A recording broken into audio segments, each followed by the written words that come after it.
Music swells, a blend of intrigue and subtle melancholy. January, year after year, like clockwork, it arrives. Not a postcard or a whisper, but a phenomenon. A bizarre, intricate online puzzle game materializes, spun from the digital ether by an enigmatic entity known only as 331. Their symbol? A cicada, etched onto cryptic web pages, banners over fields of complex riddles. For 3 years now, this intellectual gauntlet has reappeared, drawing in minds from across the globe. The puzzles are not for the faint of heart. They are labyrinthine constructions that meld the arcane arts of cryptography and the cold logic of mathematics with the subtle clues hidden within literature, the shadows of data security, and the profound depths of philosophy. It's a mental maze designed to test the limits of intellect. And yet, the challenges are not confined solely to the virtual world. Physical clues, tangible artifacts, appear in the most unexpected, geographically diverse locales: the stark, frozen landscapes of the polar regions, the lush, tropical heat of Hawaii, the sun-drenched plazas of Spain, the vast outback of Australia, the bustling cities of Korea. It's a global scavenger hunt for the truly brilliant. 331 claims these masterful tests are designed to seek out the intelligent, the exceptional. But why? The silence from the puzzle master is deafening, intentional.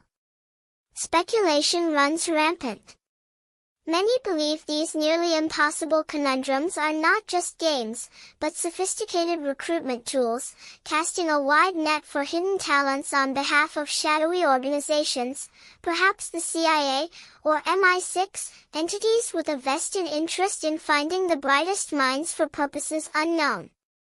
Music briefly fades, replaced by a low hum of digital static. The digital world, however, is not the only stage for bewildering events. In late August, a chill swept through the online community. An anonymous user on the forum 4chan began a systematic, chilling release. Hundreds of private photographs, never before seen, intimate moments stolen from the hacked iCloud accounts of celebrities. The victims, mostly high-profile women like Jennifer Lawrence, Scarlett Johansson, Kim Kardashian, and Kate Upton, were subjected to a deeply personal violation. Their private lives laid bare before an avid audience. The hack was a targeted attack, precise and devastating. Apple confirmed the breach, but the identity of the hacker, or hackers, remains shrouded in mystery. The FBI opened an investigation, but the case remains a stark reminder of the vulnerability lurking in the digital age. Music swells again, more somber this time. The world of the tangible offers its own share of inexplicable tragedies. In Mexico, nearly 4 dozen high school students disappeared abruptly. They had been traveling to a protest, a voice for their frustrations, when police intervened, stopping their bus. In a baffling turn of events, the police allegedly handed the students over to a notorious drug gang. Investigators claim the gang then executed them. Yet, despite numerous arrests made following the kidnapping, including a mayor, his wife, and a local police chief, nearly 80 people in total, their bodies were never found. Without physical remains, the case hangs in an agonizing limbo, officially unsolved, a gaping wound in the community's memory. Music shifts, adopting a tone of ancient mystery. Amidst these modern enigmas, echoes of the past whisper their own puzzles. Consider Dighton Rock, a massive, 40-ton boulder resting on the shores of the Taunton River in Massachusetts. For nearly 3 centuries, ever since an English colonist first documented it in 1680, people have stared at its surface, covered in puzzling petroglyphs. Investigators, archaeologists, and amateur sleuths have sought to decode the odd symbols carved into its face, but success has been elusive. In 1963, state officials, concerned for its preservation, removed the boulder.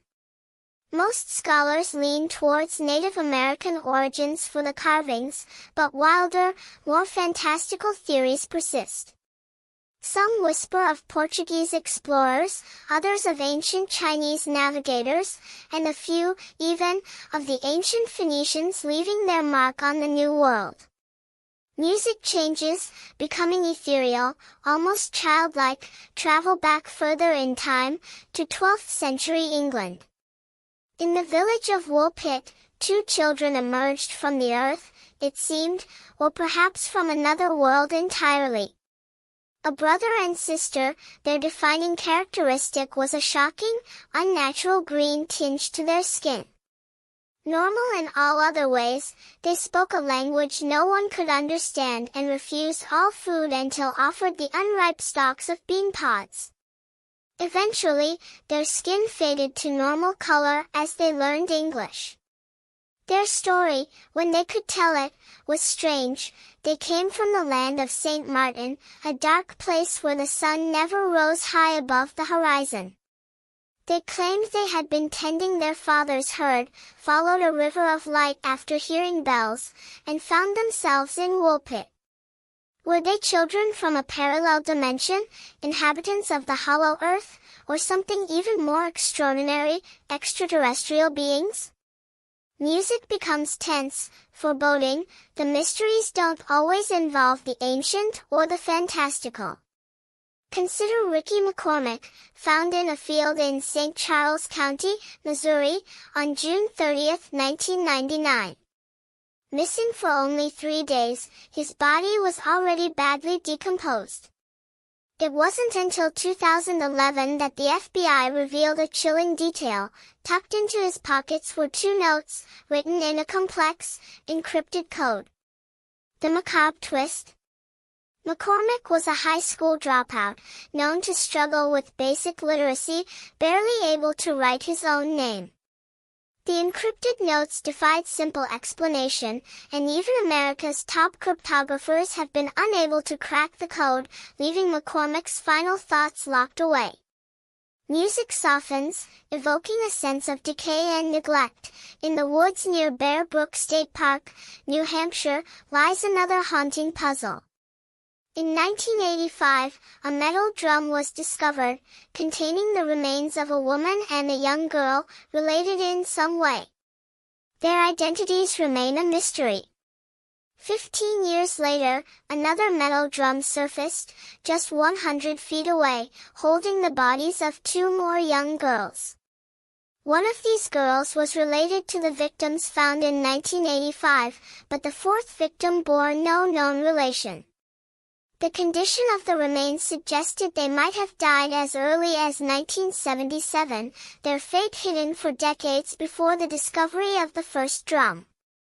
They remain unknown, their story lost.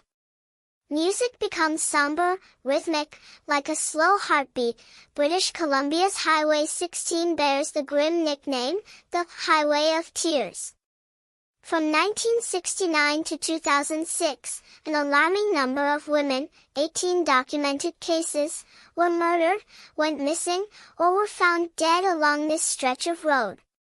The youngest victim was just 12 years old. While American serial killer Bobby Jack Fowler, who died in prison in 2006, is suspected in 3 of these cases, the vast majority remain officially unsolved, their stories adding to the highway's tragic legacy. Music swells, then drops, leaving a chilling silence before a soft, unsettling hum returns. Christmas Eve, 1945. The home of George and Jenny Sauter, filled with the promise of holiday cheer, was engulfed in flames. After the fire, 5 of their children were missing, presumed dead. Yet, no remains were ever recovered. The fire department ruled the cause accidental, faulty wiring on Christmas tree lights. But the strange details lingered. The house's electricity was still functioning when the fire began. 15 years later, in 1968, the Sodders received a bizarre note and a grainy photograph, allegedly from their son, Louis. The envelope was postmarked Kentucky, bearing no return address. Hope flickered, and they hired a private investigator to follow up. He vanished, never to contact the Sodders again. The mystery of the missing Sodder children deepened, veiled in a new layer of unsettling strangeness. Music builds, tense and unsettling, and then there is Long Island's Gilgo Beach, the site of another chilling saga. The Gilgo Beach killer, sometimes called the Long Island serial killer, is believed responsible for at least 10 murders, possibly as many as 17, spanning from 1977 to 2013.